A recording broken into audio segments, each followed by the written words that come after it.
Assalamualaikum warahmatullahi wabarakatuh. Perkenalkan, nama saya Dinda Rahmawati dari Prodi Psikologi Islam IAIN Kediri semester 5. Mata kuliah Ilmu Dakwah, dosen pengampu Bapak Ahmad Fauzan. Jadi di sini saya akan memberikan sedikit materi mengenai haid untuk pemenuhan tugas ujian akhir semester 5 dari mata kuliah Ilmu Dakwah yang diampu oleh Bapak Ahmad Fauzan. Di sini saya akan memulai dengan definisi singkat mengenai haid. Nah, jadi haid di sini merupakan kodrat utama wanita. Jadi setiap wanita pasti mengalami yang namanya haid. Nah, haid ini mengapa penting kita ketahui? Karena haid ini berkaitan dengan aktivitas ibadah setiap wanita. Begitu. Jadi materi mengenai haid ini telah dibahas sejak dulu zaman Nabi Muhammad SAW. Jadi di sini dalil mengenai haid telah dibahas pada surat Al-Baqarah ayat 222 yang bunyinya A'udzu billahi minasyaitonir rajim. Bismillahirrahmanirrahim. Yas'alunaka 'anil mahid qul huwa adhan fa'tazilun nisaa fil mahid wa la taqrabuhunna hatta yatahurna wa idza tatahharna fa'tuhunna min haitsu amarakumullah innallaha yuhibbut tawwabina wa yuhibbul mutatahhirin. Yang artinya, dan mereka menanyakan kepadamu Muhammad tentang haid, katakanlah itu adalah sesuatu yang kotor, karena itu jauhilah istri pada waktu haid, dan jangan kamu dekati mereka sebelum mereka suci. Apabila mereka telah suci, campurilah mereka sesuai dengan ketentuan yang diperintahkan Allah kepadamu. Sungguh Allah menyukai orang yang taubat dan menyukai orang yang mensucikan diri. Nah, dari Quran surat Al-Baqarah ayat 222 ini, Allah menyampaikan kepada Nabi Muhammad bahwa haid itu merupakan sesuatu hal yang kotor. Jadi, jika wanita telah haid, wanita itu berkewajiban untuk mensucikan dirinya dengan cara mandi besar, atau itu untuk mensucikan dirinya dari hadas besar dengan cara mandi besar. Begitu. Jadi ketika wanita itu sedang haid, artinya wanita itu sedang kotor, maka para suami dilarang oleh Allah untuk mencampuri wanitanya hingga istrinya itu suci. Dan suami tersebut boleh untuk mencampuri istrinya lagi ketika istrinya sudah mensucikan diri dengan cara mandi dan mengikuti ketentuan-ketentuan syariat dari Islam tentunya.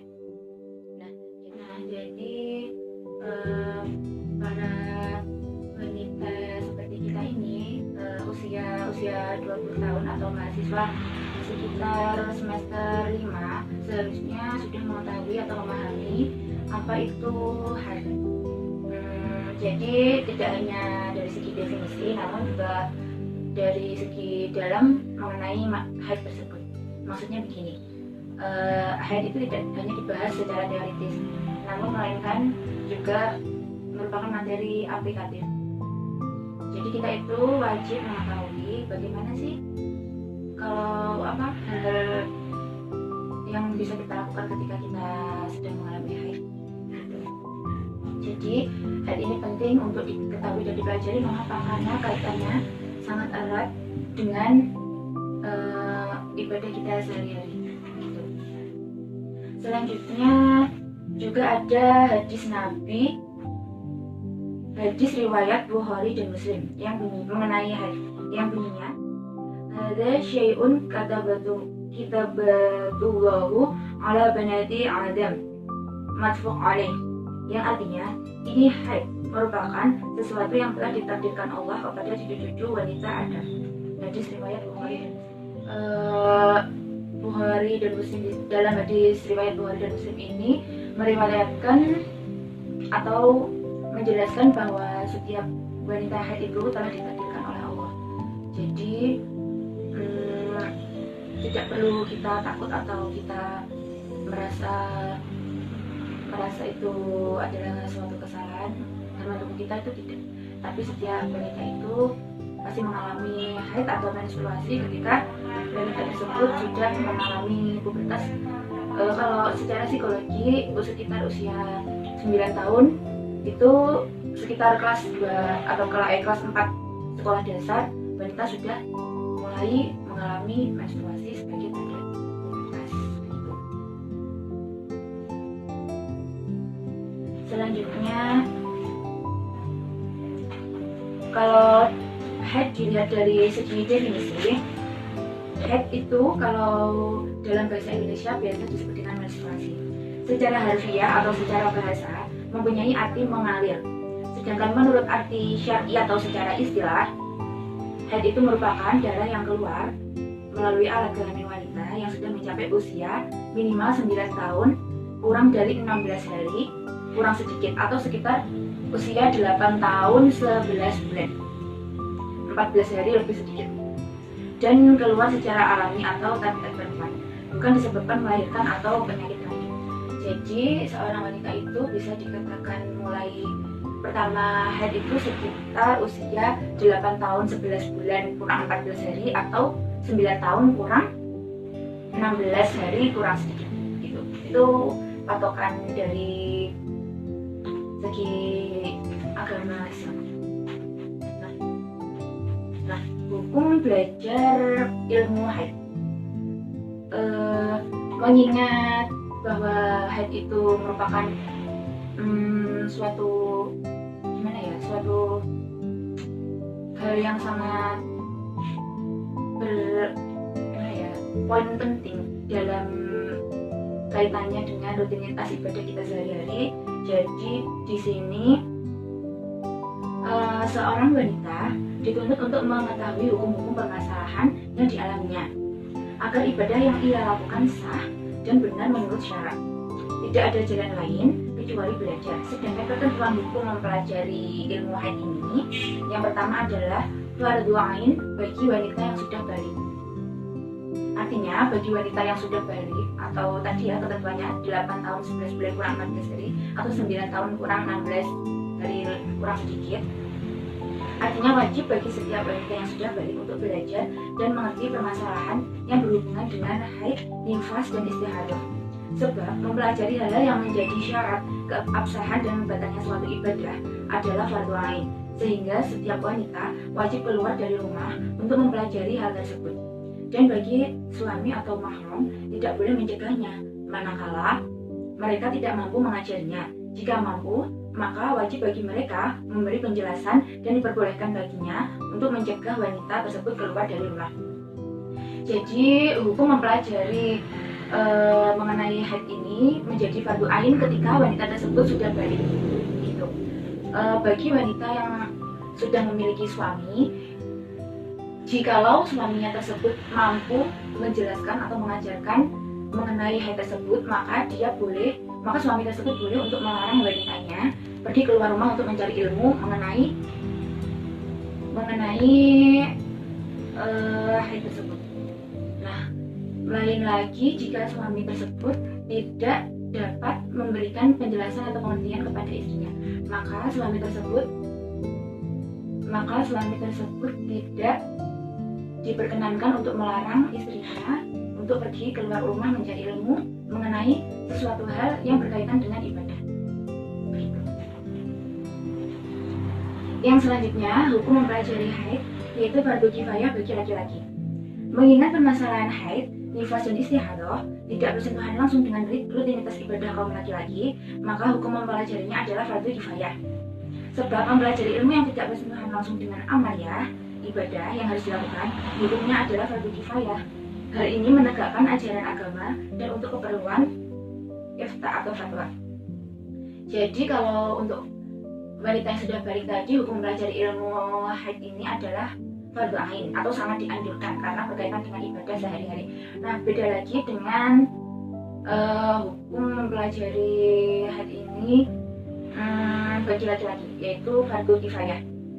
Karena bagi laki-laki mempelajari ilmu haid ini tidak bersentuhan langsung dengan kegiatan ibadah atau rutinitas ibadahnya sehari-hari. Jadi hukum untuk laki-laki mempelajari ilmu haid adalah fardhu kifayah. tanda-tanda dari balik ya. Seorang anak bisa dihukumi balik apabila sudah memenuhi salah satu dari 4 tanda balik di bawah ini. Mari kita simak. Yang pertama, genap berumur 15 tahun Komariah atau Hijriah bagi laki-laki dan perempuan. Yang kedua, keluar sperma pada saat minimal usia 9 tahun Hijriah bagi laki-laki ataupun perempuan. Yang ketiga adalah haid, dan yang keempat adalah hamil dan melahirkan. Nah, adapun di sini juga dijelaskan mengenai batas usia wanita haid. Nah, awal seorang wanita mengeluarkan darah haid adalah jika ia sudah mencapai usia 9 tahun kurang 16 bulan kurang sedikit, yakni kurang dari waktu cukup yang dihukumi minimal suci 15 hari dan minimal haid 1 hari 1 malam. Jadi di sini mengenai haid itu sangat rumit ya. Rumitnya itu begini, setiap manusia, setiap wanita memiliki hormon yang berbeda-beda dalam tubuhnya. Ada wanita, kalau normalnya orang itu mengalami haid selama 1 minggu atau 7 hari. Nah, lalu oleh Islam diberikan tenggang waktu suci setelah haid itu 15 hari. Nah, setelah itu jika wanita tersebut mengeluarkan darah lagi, berarti dia dihukumi haid. Namun, apabila setelah haid pertama lalu belum ada tenggang suci 15 hari wanita tersebut sudah mengeluarkan darah lagi, nah di sini biasanya darah haid, darah istihadah, dan darah nifas itu sudah jelas.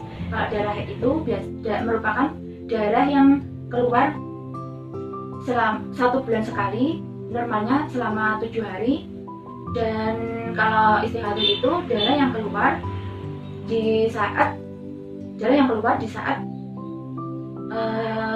masa suci yang diberikan itu belum habis.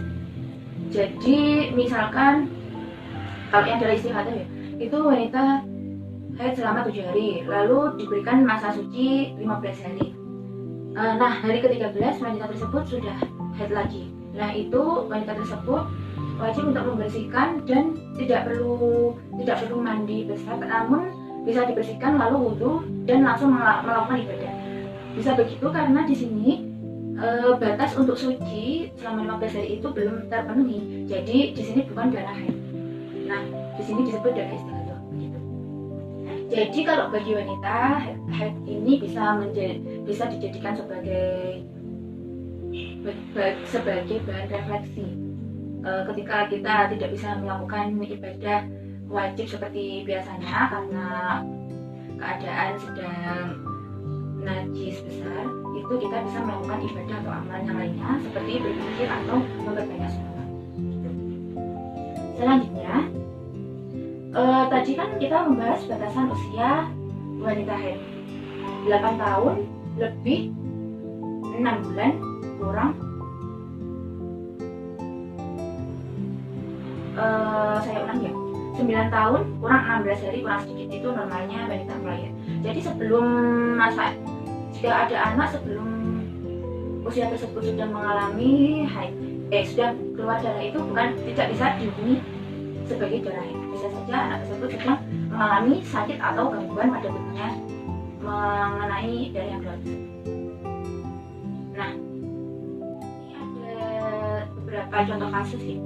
Kalau mengenai perhitungan haid, yang pertama 8 tahun 11 usia saat keluar darah ini ya, 8 tahun 11 bulan 14 hari lebih sedikit. Nah, orang tersebut mengalami haid selama 12 hari. Nah, hukum perincian darah itu adalah semua haid, karena ketika anak itu 8 tahun 11 bulan 14 hari itu sudah menginjak masa balik, jadi sudah bisa dihukumi darah haid dan darah tersebut keluar selama 12 hari. Namun jika darah tersebut keluar selama 16 hari atau 17 hari, tidak bisa dihukumi darah haid misal 17 hari. Nah, 2 hari yang ke-16 dan 17 itu tidak bisa dihukumi haid, namun dihukumi istihadah. Jadi tetap diwajibkan dan dianjurkan untuk menjalankan ibadah. Selanjutnya, jika ada seseorang yang berusia 8 tahun 11 bulan 5 hari dan darah tersebut keluar selama 15 hari, maka perincian darahnya 9 hari lebih sedikit istihadah, 6 hari kurang sedikit haid. Jadi di sini tadi kan 9 untuk mulai masa balik itu 9 tahun kurang sedikit. Jadi kalau 8 tahun 11 bulan 5 hari itu kan belum mencapai, sebagian dari hari tersebut belum mencapai masa balik. Jadi 9 hari lebih sedikitnya itu bisa dihukumi istihadhah, dan yang 6 hari kurang sedikit bisa dihukumi haid.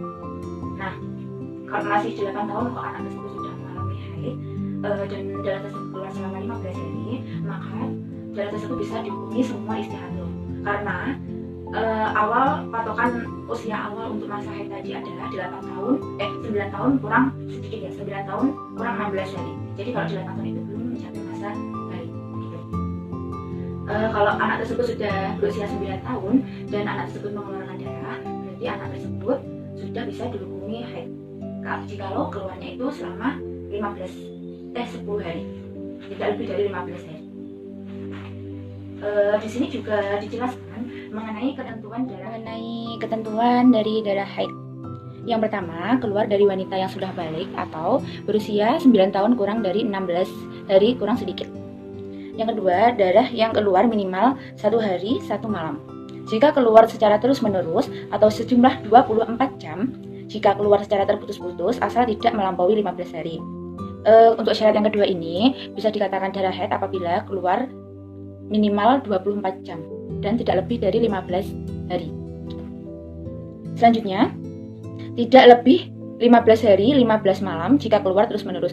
Jika darah tersebut keluar selama 15 hari dan itu terus-menerus, itu jika lebih dari 15 hari, artinya pada hari ke-16 wanita tersebut sudah tidak bisa dihukumi sebagai, itu bukan darah haid begitu, jika lebih dari 15 hari. Selanjutnya, keluar setelah masa minimal suci, yakni 15 hari 15 malam dari haid sebelumnya.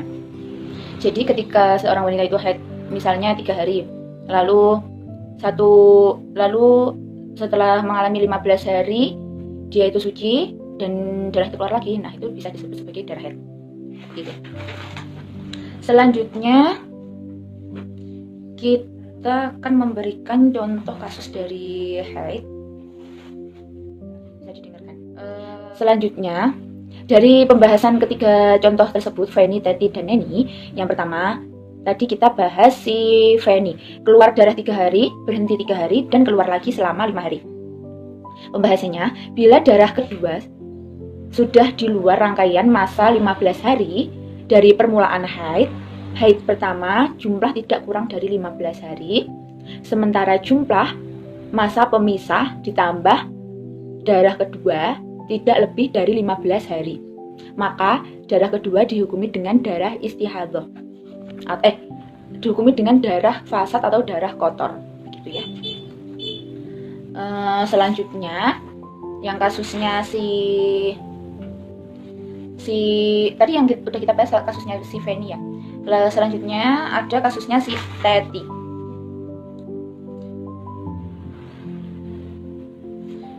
Jadi keluar darah pertama itu 3 hari, lalu berhenti selama 12 hari, dilanjutkan keluar darah lagi selama 6 hari. Maka 3 hari awal dihukumi haid. Tadi kan keluar darah pertama 3 hari, 3 hari tersebut dihukumi dengan haid. Selanjutnya 12 berhenti, kan itu berhenti selama 12 hari. Jadi setelah haid 3 hari dia suci selama 12 hari. Dan 12 hari tersebut dihukumi suci, dan 3 hari kan keluar lagi darah kedua selama 6 hari. Nah, itu 3 hari dari darah kedua adalah darah kotor dan dihukumi masa suci, sedang 3 hari terakhir dihukumi haid yang kedua. Jadi di sini bisa dikatakan haid jika memenuhi syarat-syarat yang telah saya sebutkan tadi. Kalau seseorang itu haid selama 3 hari lalu berhenti 12 hari. Nah, 12 hari itu disebut suci. Tadi kan masa suci 15 hari. Karena itu belum ada 15 hari sudah haid lagi. Untuk memenuhi ke-15 masa suci, yang 3 hari tersebut disebut darah kotor atau bisa disebut istihadhah. Jadi orang tersebut harus tetap melakukan ibadah seperti biasa. Dan jikalau dia tadi kan habis 12 hari suci, 6 hari dia haid lagi. Nah, yang 3 hari tadi ikut untuk menggenapkan 15, yang 3 hari itu disebut haid kedua. Jadi begitu. Untuk contoh kasus saya rasa cukup dan mudah dipahami jika kita benar-benar. Selanjutnya, hal-hal yang harus dilakukan wanita saat datang atau berhentinya haid. Nah, Saat darah haid itu tiba, seorang wanita wajib menghindari hal-hal yang diharamkan. Sebab haid yang insya Allah akan di samping orang haid itu harus di samping orang yang haid itu harus menjaga jangan sampai sesuatu yang dipakai dalam ibadah terkena najisnya darah haid. Jadi ini tadi kan hal yang harus dilakukan wanita ketika datang atau berhentinya haid. Jadi kalau kita itu ketika haid kita harus pastikan bahwa segala sesuatu yang biasa kita gunakan untuk ibadah itu jangan sampai terkena najis ataupun darah haid. Ataupun maksudnya kita kan biasanya ibadah tuh, itu jangan sampai terkena najis dari darah haid kita begitu. Jadi usahakan kita itu membersihkan gimana sih biar nggak najisnya itu kemana-mana gitu. Selanjutnya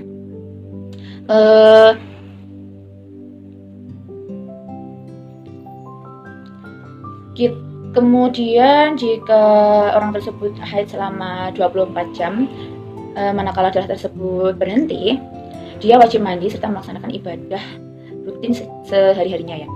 Bila ternyata darah tersebut keluar lagi, maka ia diwajibkan kembali menghindari hal-hal yang diharamkan bagi wanita haid. Jadi jika wanita tersebut haid selama 24 jam ya misalnya, dia tidak boleh beribadah kan. Nah, jikalau ternyata sudah tidak keluar, dia itu harus mandi atau membersihkan dirinya, mensucikan diri. Nah, apabila keluar lagi dalam rentang jarak 24 jam, maka itu wanita tersebut tidak diperbolehkan untuk melaksanakan rutinitas ibadahnya. Jadi, itu beberapa hal yang bisa kita lakukan ketika datang atau berhentinya haid. Selanjutnya ada hal-hal yang patut diperhatikan oleh setiap wanita saat mengalami haid. Yang pertama, disunah untuk tidak memotong kuku, rambut, dan lain-lain dari anggota badan saat haid atau nifas. Jadi kalau mengenai memotong, tadi kan ini kita membahas itu ya, hal yang harus diperhatikan ketika kita haid ya. Itu kita disunahkan untuk tidak memotong kuku, tidak memotong rambut, dan tidak memotong apapun dari tubuh kita. Itu disunahkan. Jadi banyak sekali versi atau pendapat mengenai kita itu kalau sedang haid nggak boleh motong kuku, nggak boleh motong rambut sebab nanti akan dipertanggungjawabkan di akhirat. Nah, kalau itu sih menurut saya itu banyak ulama ataupun tokoh Islam zaman dahulu itu yang memperdebatkan masalah tersebut. Ada yang memiliki pendapat bahwa yang bakal dipertanggungjawabkan itu bekas potongannya. Jadi bukan kuku yang lepas, tapi bekasnya ini yang harus dibersihkan ketika kita mandi besar begitu. Kalau yang rambut, jadi bukan rambutnya yang lepas yang disimpan lalu dicuci, tapi bekas ini di kepala ini yang harus disucikan ketika kita mandi besar untuk mulai melaksanakan ibadah. Dan yang kedua ada saat darah berhenti, wanita diperbolehkan mulai niat melaksanakan puasa sekalipun belum mandi. Karena haramnya puasa disebabkan haid bukan hadas, berbeda dengan sholat, sebab penghalangnya adalah hadas. Juga berbeda dengan bersetubuh, sebab ada hadis yang secara jelas melarang menggauli istri yang belum suci. Untuk poin kedua ini ada yang pertama, ketika misal pada bulan Ramadan nih, kita tuh sedang haid pada puasa ketiga. Nah, sebelum itu kan kita udah haid selama 7 hari misalnya. Kita sudah haid selama 7 hari, itu kita sedang puasa Ramadan. Misalnya gini, waktu kita puasa hari ketiga di bulan Ramadan, ternyata jam 12 siang itu kita udah berhenti haid, udah suci, udah bersih, udah nggak keluar suatu apapun. Nah, ketika itu juga meskipun kita belum mandi besar, kita diperbolehkan untuk melakukan niat begitu, niat puasa dan puasa sampai maghrib begitu. Jadi kalau kita mengetahui bahwa udah tidak ada darah yang keluar, kita bisa langsung niat puasa Ramadan. Lalu kita menunggu berbuka puasa, terus kita baru mandi besar. Sekalipun belum mandi, kita diperbolehkan untuk niat, tapi tidak dihitung puasa ya waktu hari itu ketika kita niat jam 12 siang itu tidak dihitung puasa, jadi tetap menggantinya pada lain bulan Ramadan begitu. Selanjutnya tadi juga soalnya puasa ini kan berbeda dengan sholat. Kalau sholat kan penghalangnya adalah hadas, jadi harus mandi besar dulu, bersuci dulu, baru kita bisa melakukan puasa. Berbeda dengan bisa melakukan mandi besar dulu, mensucikan diri dulu, baru bisa sholat. Berbeda dengan puasa tadi, meskipun kita belum mandi, kita boleh niat begitu. Jika itu sudah, kita pastikan benar-benar bersih. Selanjutnya, bagi wanita yang darah haidnya berhenti dan belum sempat mandi, jika ia ingin tidur, makan, atau minum, disunahkan membersihkan farjinya, kemudian wudhu dan meninggalkan hal ini hukumnya makruh.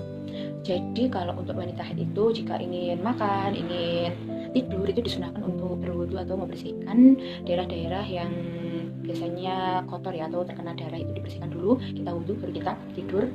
Kalau kita mau tidur atau mau makan, itu disunahkan. Biasanya menjelang atau di saat haid, wanita mengalami beberapa gangguan kesehatan. Di antaranya adalah payudara itu merasa pincang atau sakit. Lalu kadang badan itu terasa pegal-pegal, bagian pinggang, bagian pundak atau bagian kaki itu kadang terasa kayak kram pegal-pegal gitu. Selanjutnya perut terasa sakit atau mual. Nah ini kebanyakan tuh kalau orang itu mau haid itu kayak sembelit, kayak perutnya tuh sakit, kayak delepen, itu normal. Jadi kita tidak perlu takut, kita bisa waspada atau berhati-hati. Oh ini udah ada tanda-tanda, berarti kita harus mempersiapkannya. Untuk ibadah bisa dilakukan di awal waktu agar tidak keduluan haidnya itu ya. Karena kalau misalnya sudah masuk waktu zuhur nih jam 12, terus kita itu ternyata kan belum sholat, jam 1-nya itu keluar darah haid. Nah itu berarti kita mempunyai tanggungan mengqadha satu sholat zuhur, karena kita belum sempat melakukan sholat zuhur tersebut dan ternyata darah haid sudah keluar. Jadi di sini itu memang kalau kita sedang haid itu tidak dianjurkan untuk melakukan ibadah karena memang sedang berhadas atau najis ya. Namun jikalau ketika kita suci udah masuk sholat kok belum sholat dan keduluan darah haidnya keluar, jadi hanya kita itu wajib untuk mengganti satu waktu sholat yang belum kita laksanakan ketika suci dan keduluan keluar darah haid. Selanjutnya saya mengucapkan terima kasih banyak untuk yang telah mendengarkan. Semoga ilmu yang saya bagikan ini bermanfaat. Mohon maaf yang sebesar-besarnya apabila ada kesalahan dari tutur kata saya atau materi yang saya sampaikan. Jadi tujuan utama saya di sini tetap untuk belajar untuk berdakwah, lalu menerapkan ilmu dakwah yang telah kita dapatkan selama 1 semester di bangku jurusan Psikologi Islam YIN Kediri semester 5 ini. Jadi semoga ilmu yang saya sampaikan bermanfaat, juga ilmu yang telah disampaikan oleh Bapak dosen Bapak Ahmad Fauzan bermanfaat, sangat bermanfaat Pak kita. Jadi belajar berbicara di depan